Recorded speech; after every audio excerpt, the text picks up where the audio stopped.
Berikut ini saya ingin menyampaikan sesuatu yang sangat penting. Penting karena berkaitan dengan kedaulatan dan kehormatan partai, serta menyangkut eksistensi dan keberlanjutan kepemimpinan partai kita. Awal tahun 2021 ini, tepat partai kita berusia 20 tahun, kita kembali menghadapi ujian dan cobaan sejarah. Ketika kita semua tengah berjuang sekuat tenaga untuk masa depan partai yang cerah, perjuangan yang damai, konstitusional dan tidak berniat jahat, dan ketika di bawah kepemimpinan AHY, dukungan rakyat terhadap Partai Demokrat terus meningkat. Bagi halilintar di siang bolong, ada gerakan dan permufakatan jahat untuk merusak Partai Demokrat. Saya yakin saudara semua telah mendengarnya. Ada gerakan pengambil alihan kepemimpinan Partai Demokrat.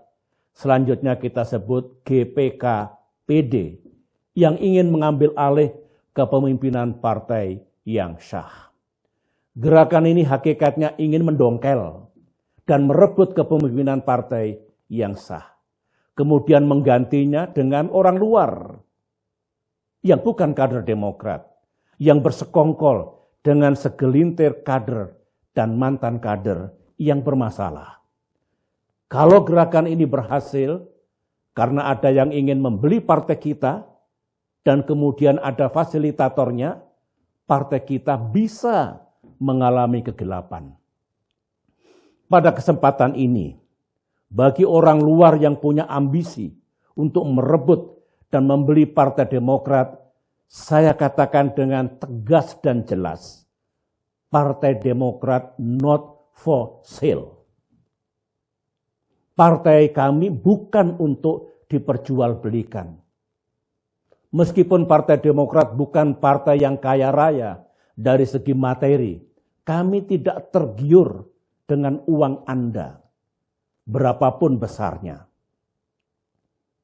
Saudara-saudara, kalau GPKPD tersebut berhasil, bukan hanya ketua umum dan jajaran pengurus pusat yang akan diambil alih dan digantikan oleh orang luar, serta kader dan mantan kader yang bermasalah. Pada gilirannya, keseluruhan pengurus Partai Demokrat di seluruh tanah air juga akan diobrak-abrik. Kalau mereka ternyata bisa mengganti ketua umum Partai Demokrat, maka dengan cepat dan mudahnya mereka akan bisa mengganti ketua DPD dan ketua DPC, bahkan hingga kepengurusan di tingkat ranting dan di tingkat anak ranting. Akan mudah pula mereka melakukan PAW anggota legislatif, baik pusat maupun daerah, sesuai dengan selera dan keinginan para pelaku gerakan itu. Saya tidak percaya kalau orang luar yang hendak mendongkel kepemimpinan partai kita itu, yang kebetulan seorang pejabat tinggi yang memiliki kekuasaan di pemerintahan, sungguh mencintai partai kita. Saya juga tidak yakin orang luar itu mau berkorban dan berjuang demi kita semua. Karena tidak ada darahnya, tidak ada keringatnya, tidak ada jasanya, dan tidak ada pula pengorbanannya.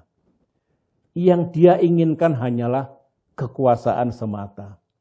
Kekuasaan yang hendak diperoleh dengan mudah dan cepat, meskipun tidak bermoral, tidak halal, dan nista. Kekuasaan yang hendak dipergunakan untuk maju sebagai calon presiden 2024 mendatang. Kalau itu terjadi, gelaplah bumi Indonesia tercinta. Kalau gerakan jahat ini terbiarkan atau dibiarkan, keadilan, etika dan aturan main, serta demokrasi kita berada dalam krisis besar. Krisis besar karena sebuah partai politik yang puluhan tahun dibangun dan dibina, dengan segala dinamika dan pasang surutnya, tiba-tiba dengan kekuatan uang dan kekuasaan bisa direbut dan diambil alih begitu saja. Kalau ini terjadi, negara kita seperti hidup di hutan rimba. Yang kuat menang, yang lemah kalah. Salah benar nomor 2. Hal begitu tentu sangat mencederai rasa keadilan. Kalau keadilan diinjak-injak, jangan harapkan ada kedamaian. No justice, no peace.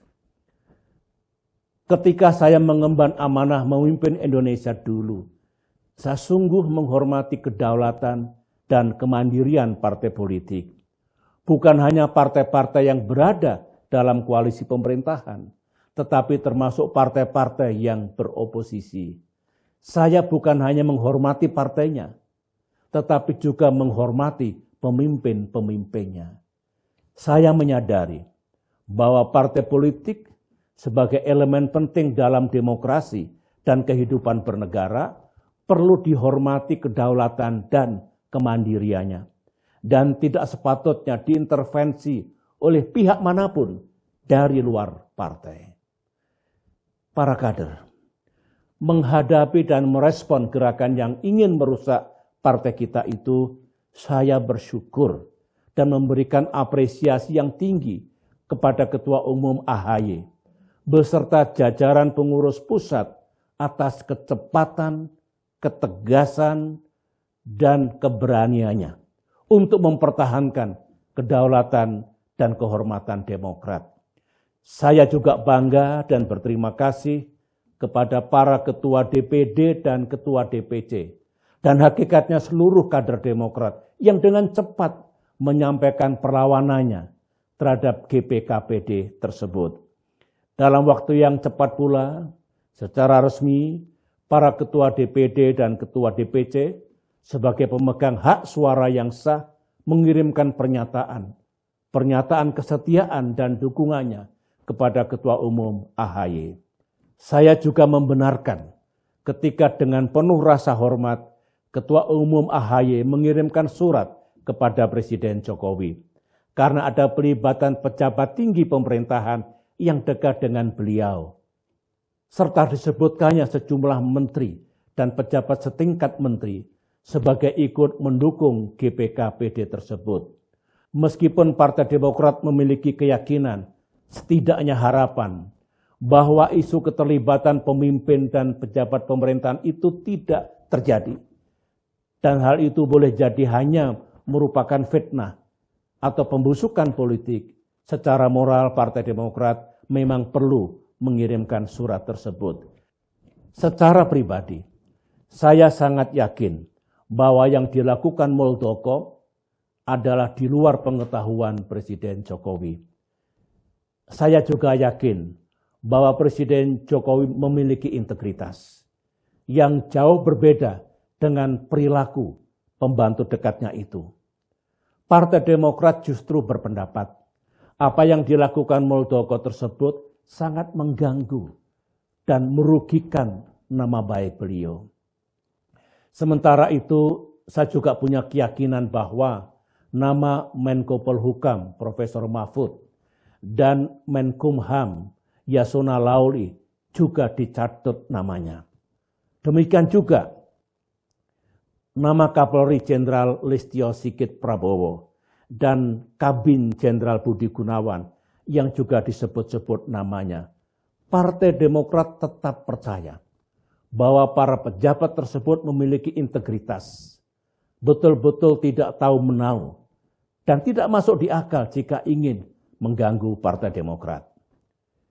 Namun, saya juga membenarkan pernyataan Partai Demokrat yang memiliki pandangan berbeda dengan pemerintah.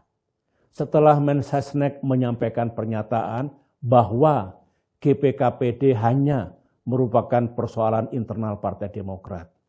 Dari segi logika dan akal sehat, dari laporan dan kesaksian sejumlah kader yang merasa dijebak, termasuk pelibatan aktif dan langsung dari Kepala Staf Presiden Muldoko, nyata sekali gerakan pendongkelan kepemimpinan Partai Demokrat itu bukan hanya masalah internal, tetapi ada pelibatan unsur eksternal. Dan unsur eksternal itu paling tidak adalah seorang pejabat penting di pemerintahan. Persoalannya, para kader, apakah dengan telah berhasil diungkapnya gerakan buruh itu, kemudian para pelaku GPKPD itu menghentikan gerakannya?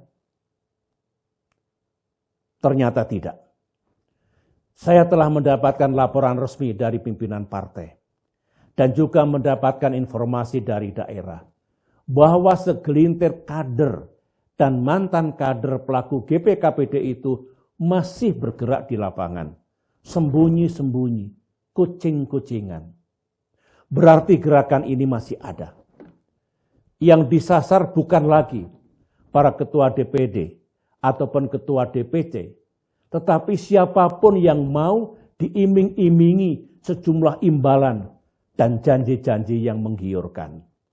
Sangat mungkin para pelaku gerakan itu menghasut dan mengadu domba antara pimpinan DPP Partai Demokrat dengan para ketua DPD dan ketua DPC. Dengan memainkan isu bahwa dalam musda dan musjab mendatang mereka akan diganti. Sesuatu yang tidak benar adanya. Sejumlah fitnah dan isu juga terus dihembuskan di daerah-daerah yang semuanya tidak benar. Dan pada saatnya akan dapat dijelaskan secara gamblang dan akuntabel.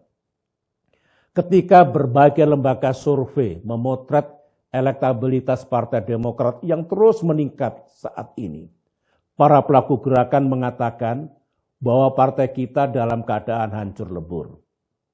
Mana ada orang yang mau mengambil alih Partai Demokrat jika memang kondisi partai kita benar-benar hancur lebur.